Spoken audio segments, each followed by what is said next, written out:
Sir एक चीज़ जो आजकल हम लोग बहुत ज़्यादा नोटिस कर रहे हैं और वो हो भी रही है एक्चुअली बहुत ज़्यादा सर, और ये थोड़ा सा क्या बोलेंगे इसे, ऑल्दो ये चर्च टू चर्च डिपेंड करेगा, बट जैसे अभी तक आपने जो कि सबसे ज़रूरी है बिब्लिकल ही बेस्ड तरीके से बात करने की कोशिश की है, क्योंकि हर किसी के तरीके चेंज होते रहेंगे कॉन्टेक्स्ट टू कॉन्टेक्स्ट, बिब्लिकली ही हमें एक स्टैंडर्ड मिल सकता है।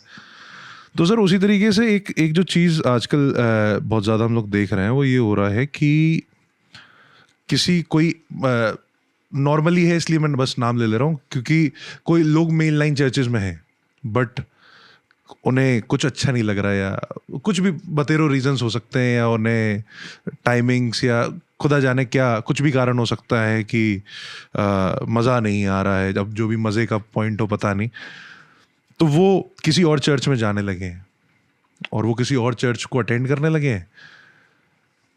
और अब जिस चर्च में वो आ रहे हैं उनके लिए वो टेक्निकली रेगुलर हैं, बट वो इतना एम्फेसिस उस चीज़ पे नहीं करते कि आप परमानेंट मेंबर बनो या वो बनो, या कुछ भी चीज़ डिपेंड करता है आपकी स्ट्रक्चर के ऊपर।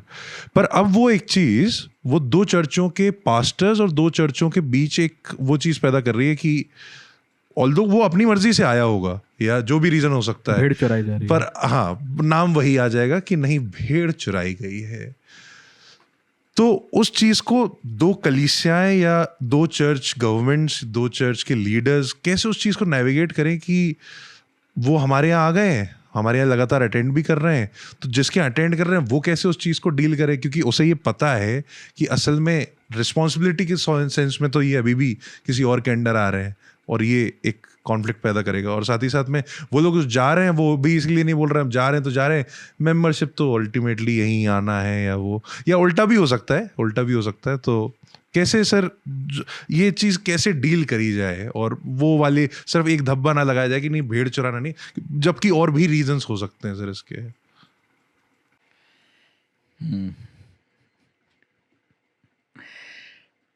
हमारे यहाँ भी ऐसा केस हुआ कि एक हमारे फ्रेंड के चर्च के एक फैमिली हमारे यहाँ आई, तो मैंने देखा अरे ये तो मेरे फ्रेंड के चर्च के, और हम लोग इतना करीब नहीं थे, वो फ्रेंड जो था, आज हम बेहतर फ्रेंड्स हैं, we are better friends now than we were in those days. तो जब वो देखा तो मैंने कहा, मैंने उनसे बात करी, उन्होंने कहा कि हम आपके चर्च को ज्वाइन करना चाहते हैं जी। तो मैंने कहा does your pastor know it? हाँ। तो उन्होंने कहा यस। मैंने कहा do you give me this freedom to give him a call, कि मैं उससे बात कर सकूं, क्योंकि मैं चाहता हूं कि उसको भी मालूम हो, है ना। And if there is something that can be made right between two of you तो उसको ठीक कर लेंगे, क्योंकि जो परमेश्वर ने मुझे लोग दिए हैं वो दिए हैं, जो परमेश्वर ने उसको दिए हैं उसके दुल्हन की तरह बढ़ाने के लिए उसको दिए। जब तक परमेश्वर की ओर से ना मिले कोई नहीं पा सकता, जॉन 3 में लिखा है। और कॉन्टेक्स्ट उसका यही था कि लोग, those who are getting saved and those who are coming to the fold of Christ, जब तक खुदा की ओर से ना दिए जाए नहीं आ सकते। तो ये थोड़ा सा सुकून, जब से मैंने स्क्रिप्चर को अच्छी तरह से पढ़ा तो मुझे ये सुकून था। तो मैंने अपने फ्रेंड से, उन्होंने भी कहा नहीं नहीं प्लीज पास्टर, हमने अपने पास्टर को बात करी, and they were also I mean very gentle people and good people. तो मैंने पास्टर से बात करी, उसने कहा हाँ माइकल, मैंने उनके लिए प्रार्थना करी है और मैंने उनको रिलीज किया है, yes you can have them. आज क्या बता, आज मजे की बात यह है वी आर बेटर फ्रेंड्स। वो मेरे लिए दुआ करता है, मैं उसके लिए दुआ करता हूं, वो मेरे साथ मीटिंग में आकर के बैठता है, वो, and he is one guy who every now and then he'll send me a message, Michael I'm praying for you, I do pray for you। मैं सोचता हूं कि इससे बेस्ट और क्या हो सकता है।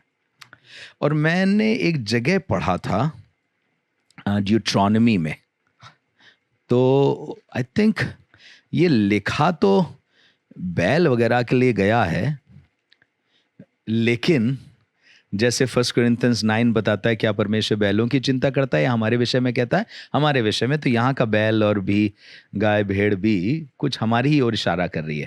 तो ड्यूट्रॉनोमी उसके 22 चैप्टर में लिखा, तू अपने भाई के गाय बैल या भेड़ बकरी को भटकी हुई को देखकर अनदेखी ना करना, उसको अवश्य उसके पास पहुंचा देना। पर यदि तेरा भाई वहां निकट ना रहता हो या तू उसे ना जानता हो, तो उस पशु को अपने घर के भीतर ले आना। मैं यहाँ पर कुछ किसी को डिग्रेड नहीं करना चाहता, मैंने लिखा और जब तक तेरा वो भाई उसको ना ढूंढे तब तक वो तेरे पास रहे, और जब उसे ढूंढे तब उसको दे देना। और उसके गदहे या वस्त्र के विषय वरन उसकी कोई वस्तु क्यों ना हो जो उससे खो गई हो और तुझको मिले, उसके विषय ऐसा ही करना, तू देखी अनदेखी ना करना। मैं अपने जो एसोसिएट पास्टर्स हैं उनको ये बताने की कोशिश करता हूं, invite only those who are part of the congregation or reach those who are unreached or unchurched, to be precise. क्योंकि वैसे तो बहुत ढेर से लोग हैं। अब समस्या क्या है, बहुत सी जगहों पर साल्वेशन के बारे में प्रचार ही नहीं हो रहा है। बहुत सी ऐसी जगहें हैं जहां पर वो परमेश्वर के ज्ञान में, उसकी समझ, उसकी बुद्धि और उसकी पहचान में जो उद्देश्य है कलीसिया का, वो बढ़ ही नहीं रहे हैं। Then surely they can make a decision. देखो, गलेशियंस के मुताबिक जब तक कोई जिंदा है तब तक वो मैरिज रिलेशन में बंधा हुआ है। जब कोई मर गया तो उससे टूट सकता है। अगर कोई सदस्य आत्मिक तौर से परमेश्वर को त्याग चुका है तो he is not part of the body of Christ in any way. अगर if he denies Jesus, he is not part of the body of Christ. If he is continuing in sin in spite of repeated disciplinary actions और समझाए जाने के बाद भी लगातार गुनाह करता चला जा रहा है, तो पौलुस ने कहा ऐसे जन को तुम बाहर का रास्ता दिखा सकते हो ताकि प्रभु के दिन में उसकी आत्मा उद्धार पा जाए, 1 कोरिन्थियंस चैप्टर 5 के मुताबिक।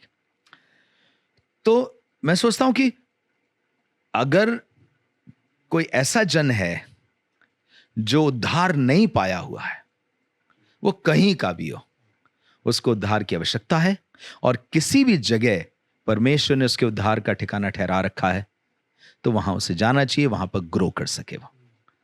बट अगर चर्च आत्मिक तौर से यीशु को त्याग चुका है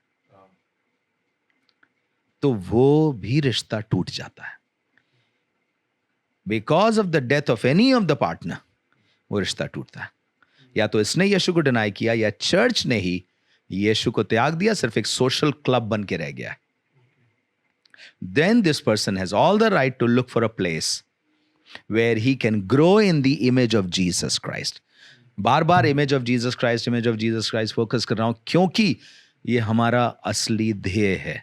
we are called to look like him, be like him, and to grow into his image from glory to glory, अंश करके उसके स्वरूप में बढ़ सके। भैया, ये हम एक विश्वासी कैसे आइडेंटिफाई कर सकता है कि किसी चर्च ने यीशु को त्याग दिया है, या ये ऐसी कौन से मार्कर्स हो सकते हैं जिनको देखकर आप कह सकें कि ये चर्च मुझे नहीं लगता कि बिब्लिकली अपने आप को ऑपरेट कर रहा है और मुझे नहीं लगता कि मुझे इस चीज़ का सदस्य बनना चाहिए।